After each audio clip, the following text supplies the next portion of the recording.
Duncan was going into his freshman year of high school with no cool points, his V card, and a bad haircut.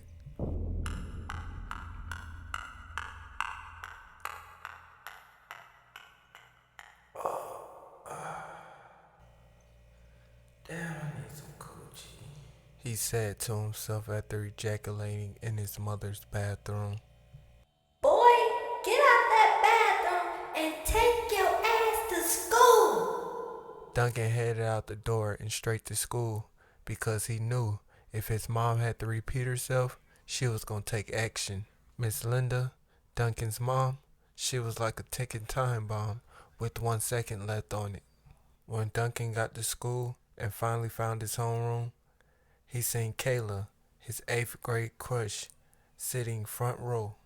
Duncan's heart immediately jumped, but he played it cool and found a seat near the back row. Kayla was this 5'4", brown-skinned little teen with the 18-year-old body to dream for. Dion Reed, Justin Smith, Alden Harold, Kayla White, Duncan Harris. Duncan was in imagination mode when Mr. Johnson called his name. Huh? What? Are you here today, sir? Did something catch your eye? Right before Mr. Johnson could expose him, Duncan was saved by the bell. When Duncan headed towards first period, he seen his best friend Jack Boy. Jack Boy was the total opposite of Duncan. He'd been to jail, got his noodle wet, and always had money to spare. Boy, your mouth smell like a shark mouth, ugly ass boy. Boy, my BB gun take the same BB's ugly ass boy. After Jack Boy and Duncan gritted each other, Jack Boy then turned around and told him, Boy, if you don't get no pussy at Lincoln High, you gon' straight die a virgin. Hi. Man, shut up. Duncan replied on a more serious note. After the school day was over with, Duncan and Jack Boy linked back up to talk about what 9th grade boys talk about. Girls, drugs, cars, and their favorite rappers. Guess who in my homeroom, bruh? Who? Kayla. Who? Kayla with the body. The little bad one that I've been crushing on since 8th grade, bro. Oh. Damn, bruh. You ain't gonna hit? I bet you ain't gonna hit. Stop hating. When Jack Boy departed from Duncan, Duncan headed straight towards the house to get some much needed business done.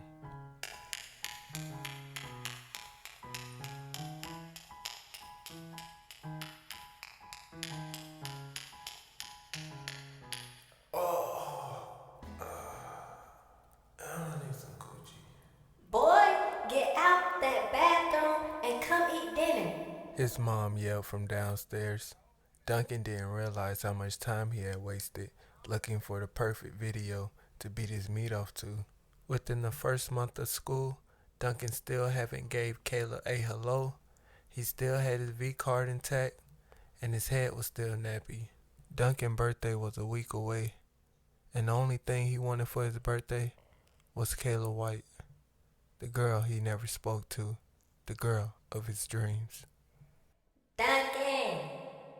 Duncan, what you want for your birthday? You know it's next week. You been thinking about it, sweetie? You can just give me some money, Mom. Ooh, yeah, millennials nowadays are just money. No family orientation at all. Ooh, child. The next day, at school, Duncan linked back up with Jack Boy in second period. In the middle of class, Jack Boy started to grill Duncan about talking to Kayla. Bro, you gonna talk to her or not? I'll talk to her for you if you want me to. I'ma talk to her, bro. Just hold on. It been like 3 whole years, bro. You ain't even said hi to the bitch. It's been 2. Hold on, I need to go use the bathroom anyways. Duncan got permission to go to the bathroom. When Duncan was leaving the bathroom, he seen Kara at her locker. His heart started to pound at speeds you can't imagine.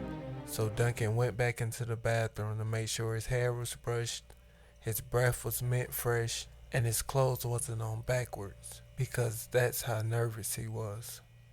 He took a deep, deep, deep breath before leaving the bathroom. Okay, I'm about to do this.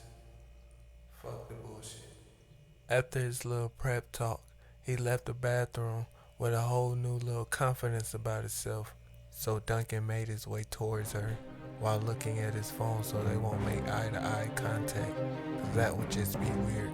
The closer he got to Kayla, the weaker his knees got. The more he started to think about what he was doing. I can't believe I'm about to do this. Oh my god. Fuck it. No fear. No fear. The thoughts that rang through his head as he got closer to Kayla. When he finally approached Kayla, he approached her with a high-pitched hi. Hi! Kayla turned around with a welcoming smile on her face and greeted him back. Oh, hey, Dunkin. That made Duncan feel comfortable enough to ask her another question. Well, I'm having a party October 1st for my birthday. I was wondering if you wanted to come. Everybody's going to be there. I don't know. My mom is very strict, so I'll have to ask her and get the okay from her first. After his one-on-one encounter with Kayla, Duncan headed back to second period, full of joy, ready to tell Jack Boy about everything that just happened in the hallway. When Duncan came back to class, he melted in his seat. His legs felt like freshly cooked noodle. Bro, she wants me. Who? She wants me. Who? She wants me. Who? She wants me. Who? Duncan, who? Who wants you? After Jack Boy slapped Duncan out of his daydream, Duncan finally told him what happened and about the imaginary birthday party that he's supposed to be having on his birthday. Bro, I need your help. I told her I'm having a birthday party. You having a birthday party? How you having a birthday party and you don't have no friends? That's why I need your help. If you're my best friend, you will help me with this. This will be like your gift to me for my birthday. After a little convincing, Jack Boy was finally convinced. Alright, I'll help you out, bro.